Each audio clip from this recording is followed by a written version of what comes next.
आपल्यासोबत संजय राठोड आहेत. सर, काय सांगाल एकंदरीत विजय झाला, काय सांगाल?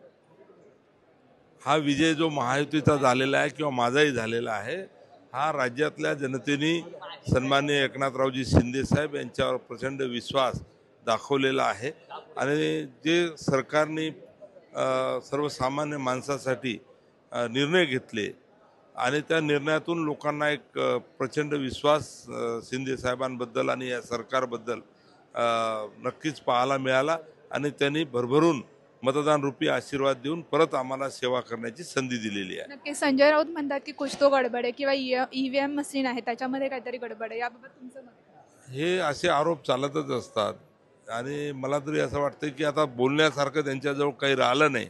आता हेच बोलणार आहे ते असलेले सुद्धा टिकून ठेवायसाठी, कारण आता त्यांच्यामध्ये जे काही निवडून आलेले आहेत ते त्यांना सुद्धा असं वाटत आहे की आता आपणही परत शिंदे साहेबांसोबत जाऊन तिकडे काम करू आणि म्हणून असलेल्या लोकांना टिकवण्यासाठी काहीतरी बोलावं लागेल ना.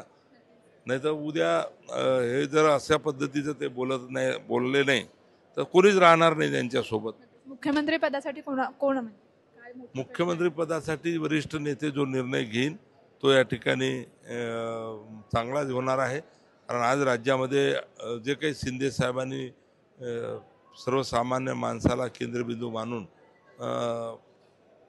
एकदम छोट्यातल्या छोट्या घटकासाठी काम केलेलं आहे आणि त्याचंच या ठिकाणी हे रिझल्टमध्ये सर्व परिणाम आपण पाहतो आहे आणि म्हणून खरं तर सर्व गोष्टीचा विचार वरिष्ठ नेते करणार आहे.